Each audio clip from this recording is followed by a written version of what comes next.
Hi guys and welcome back to the Bike Cave. Today we're going to do a bit of progress on my MTB project bike by building its wheels, and we'll be a step closer to finish it and hit the trails. So if you remember on a video I released at the end of 2021, I had got the pivot point and I wanted to transform it to a more versatile bike that could both handle mountain bike trails and use to do some of the tricks I like. Today we're going to rebuild the wheels that I'm going to use for this bike build, and these are actually the wheel set I had on my old cross-country bike. So I'm going to repurpose them as I think that they are going to fit perfectly on my new bike.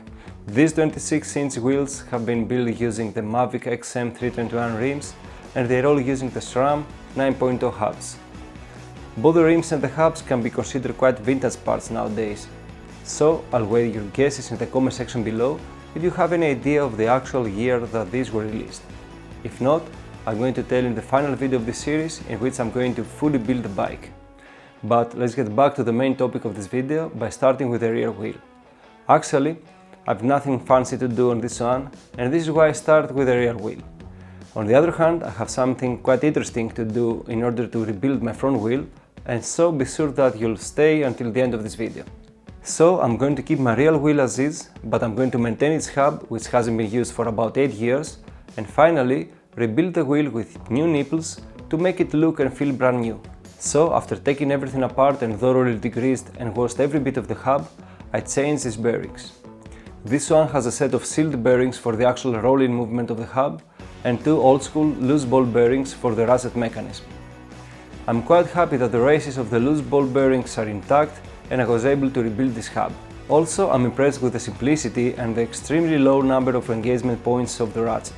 Nowadays I've been used to the higher number of engagement points of the free wheels I use on my trials bikes, but I think that I'm going to get used to the ratchet of my mountain bike wheels, at least for their intended use, and so I'm going to stick to this hub for now.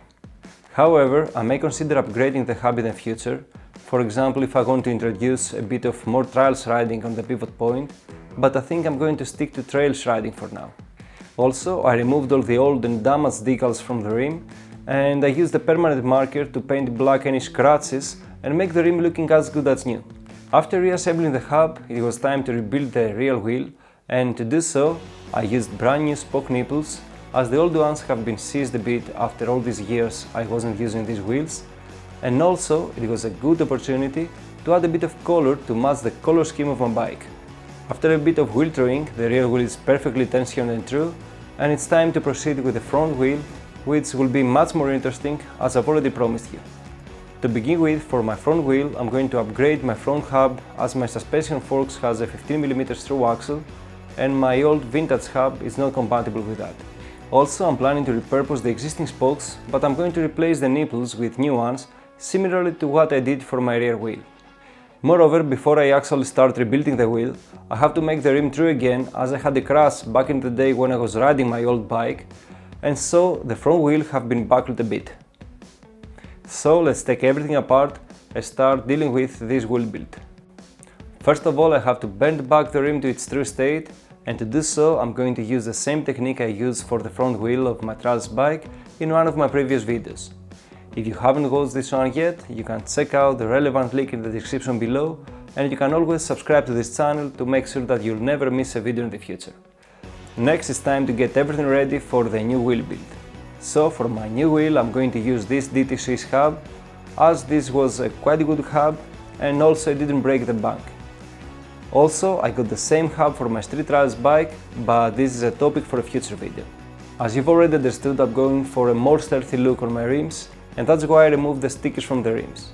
Also, for the same purpose I'm going to remove the hub sticker to keep it as stealthy as possible, and frankly, now that it's all black, it looks so good.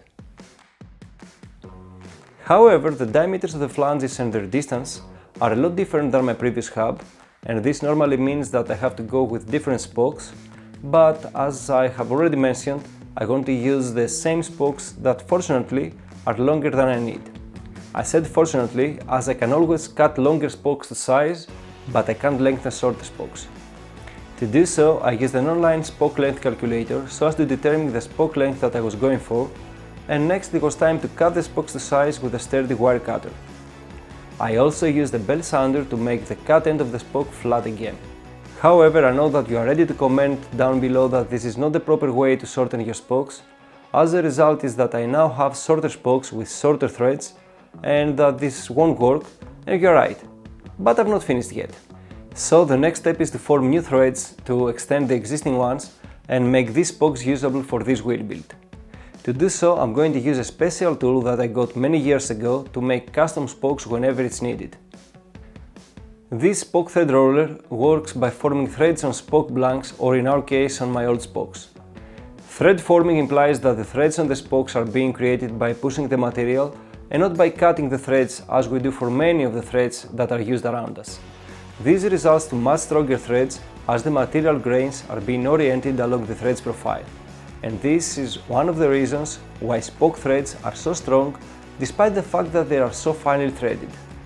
This was a long process, but it was worth it in the end, as I managed to repurpose my old spokes and I'm happy about that. Next, having everything ready, it's time to build this wheel using my old rim and spokes with a brand new DT Swiss hub and these blue anodized nipples. After a while, everything is well tensioned and true, and my brand new front wheel is ready to go. However, I'm not ready to finish my new bike build, and so you will have to wait for the next videos of this series if you want to see the final result. But before I close this video, I'm quite curious, have you ever seen this spoke threading tool before? Also, did you like my new wheels? And have you guessed the year that the rims or the rear hub was manufactured? Please share your thoughts in the comment section below.